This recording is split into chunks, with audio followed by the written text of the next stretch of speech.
दुनिया में सबसे ज़्यादा आबादी वाले खित्ते जनूबी एशिया में कोरोना वायरस की तीसरी लहर तेज़ी से फैल रही है। भारत के हालात हम देख रहे हैं कि रोज़ाना दिन में कोई 2 लाख के करीब केसेस आ रहे हैं। कराची के भी मामलात हमारे सामने हैं, वहाँ पर साउथ अफ्रीकन, ब्राज़ीलियन और यूके वेरिएंट बहुत फैल रहा है।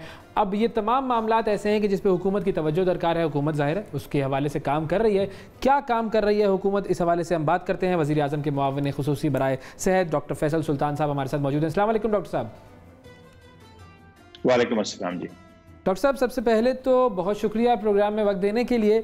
ये बताइए कि ये जो अचानक से एक राइज़ आ रहा है कराची की, अगर मैं बात करूं ख़ास तौर पर, और ये UK, Brazilian, south African variant, ये अचानक से वहाँ कैसे बढ़ गया और इसको कंट्रोल करने के लिए क्या किया जा रहा है? एक तो ये है कि जी मेरे ख्याल से ये हम थोड़ा किसी हद तक ये वेरिएंट वाली बात को मुकम्मल तौर पे जिसे कहते हैं ना समझने की ज़रूरत है, और तभी फिर इसके ऊपर डिस्कशन हो सकती है। बात यह है कि कोई भी वायरस या कोई भी लिविंग ऑर्गेनिज्म जो होता है उसमें वेरिएंट्स आते रहते हैं, और ये सिर्फ किसी एक खित्ते तक महदूद नहीं होते। इसका ये मतलब नहीं कि अगर साउथ अफ्रीका या यूके या किसी और मुल्क का कोई वेरिएंट है तो वो उस मुल्क का वेरिएंट है। वो वेरिएशंस हर जगह आ रही होती हैं। पाकिस्तान के अंदर भी वायरस के अंदर ये वेरिएशंस आ रही होती हैं। अच्छा। तो ये एक हतमी फैक्ट है कि वायरस ने अपनी शक्ल और हैत तब्दील करनी। जहाँ तक फैलाव का ताल्लुक है, उसमें कई दफ़ा कुछ वेरिएंट या कुछ इकसाम ऐसी होती हैं जो ज़्यादा तेज़ी से फैलती हैं, लेकिन जो बेशतर वजह हमारे यहाँ पाकिस्तान के अंदर वायरस के इस तीसरी लहर की हैं, उसका ताल्लुक हमारे एक्शंस और बिहेवियर से है। जब हम कोई एहतियात नहीं करेंगे और हम भीड़ और हजूम को बिल्कुल नज़रअंदाज कर देंगे तो फिर जिस नस्ल का वायरस भी हो वो फैलेगा ही फैलेगा। अच्छा, मैं सिर्फ असल में थोड़ी सी एक चीज़ क्लियर करना चाह रहा था, वो ये कि जो एतराज़ करने वाले लोग हैं वो ये कह रहे हैं कि चूंकि हमारे एयरपोर्ट्स पर जो स्क्रीनिंग का निज़ाम था वो सही नहीं था तो इसीलिए ये तमाम वेरिएंट्स बाहर से आए हैं। क्या ऐसा नहीं है क्या? देखिए, ये भी एक एतराज़ बराए एतराज़ तो किया जा सकता है, लेकिन अगर आप बात को समझें तो वो कुछ ऐसे है कि एक तो ये कि हमारे यहाँ स्क्रीनिंग का इंतज़ाम बहुत दुरुस्त रहा है।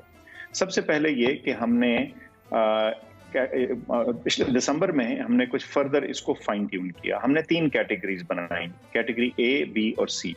ए वो ममालिक थे जिसमें बहुत कम शरह थी, तो उसके ऊपर हमने कोई टेस्टिंग की शर्त नहीं लगाई। वो 25-30 मुल्क हर वक्त रहते हैं, कभी कम हो जाते हैं, कभी बढ़ते हैं, लेकिन ये वो ममालिक हैं जहां बीमारी की तेजी नहीं है।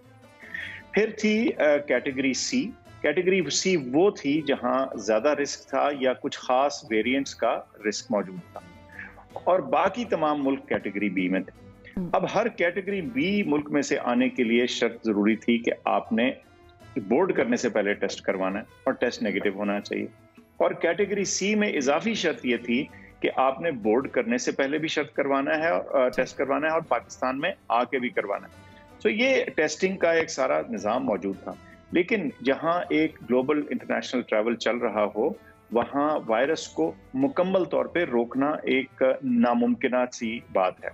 आपके सामने इंडिया है, बांग्लादेश है, हमारा जो सारा रीजन है उसमें इस वक्त एक खूब तेजी है इस जरासीम की, और जहां इस तरह का इंटरनेशनल ट्रैवल मौजूद हो उसको आप रिस्ट्रिक्शंस के जरिए कम कर सकते हैं, मुकम्मल तौर पे बंद नहीं कर सकते। बिल्कुल सही। ये जो लाहौर में हम स्कूलों के खोलने का सिलसिला कर रहे हैं, इससे जो है वो कोई ऐसी ख़तरा तो नहीं है क्या? ये पूरे तरीके से आप लोगों ने एनालाइज कर लिया? क्योंकि ज़ाहिर है बाकी जगहों पर अगर स्कूल बंद हैं और लाहौर में और पंजाब में पीर से सरकारी और निजी स्कूल खोलने का जो फैसला है, उस हवाले से क्या कहें?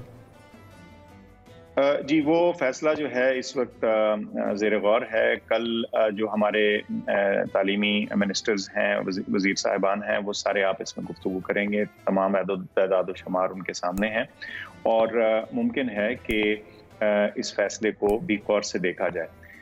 बात यह है कि जहाँ कहीं बीमारी का जोर हो, और हमारे पंजाब और KPK के बड़े शहरों में डेफिनेटली बीमारी का जोर अभी मौजूद है और अभी वो जोर टूटा नहीं है, तो उधर ये एहतियात जारी रखनी ही बेहतर है। बिल्कुल सही। और स्कूलों का हम इसलिए जिक्र करते हैं, कई दफ़ा हमसे लोग कहते हैं भाई आपको स्कूलों से या कॉलेजों से क्या इतना मसला। देखिए, मैं फिर कई दफ़ा ही समझाया कि तकरीबन 25% आबादी पाकिस्तान की जो है वो नौजवान लोगों की है जो स्कूलों, कॉलेजों, तालीमी इदारों में है।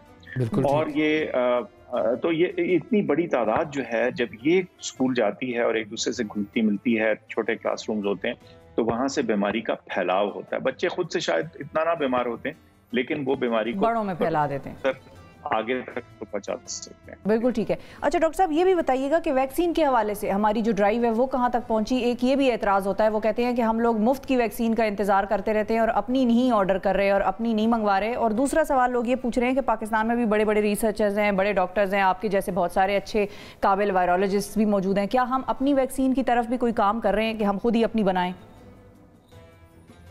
दोनों बातों का जवाब दे देता हूँ।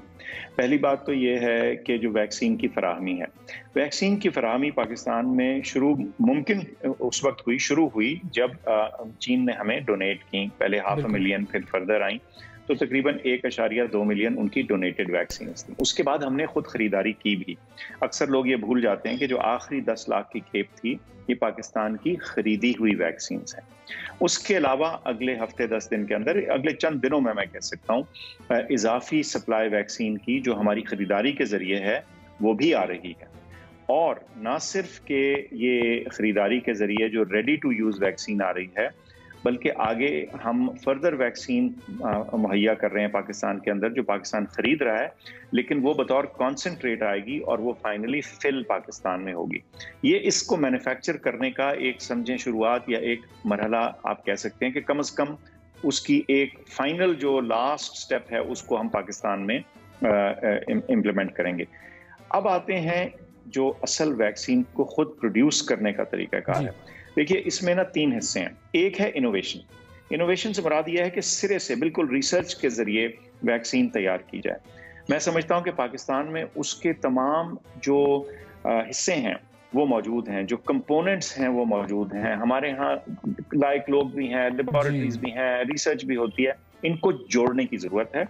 और दूसरा, इनको अप्रोप्रिएट रेगुलेटरी और एनेबलिंग एनवायरनमेंट की जरूरत है। तो हमारे यहाँ से भी आपको यानी सिरे से जो डी नोवो नई वैक्सीन हैं वो बनने को नजर आएंगी। और फिर एक और बहुत अहम चीज है कि हमने अपना रेगुलेटरी फ्रेमवर्क कुछ ऐसा करना है कि वो इनोवेशन को फरोग दे, एक सरपरस्ती दे, ताकि जो लोग, जो कंपनियां चीजें नई लाना चाहते हैं, बनाना चाहते हैं, उनको भी कुछ प्रोटेक्शन हासिल हो कि ये। तो फाइनली इस हवाले से बताइए, आगे कोई प्लान है हमारा कोई?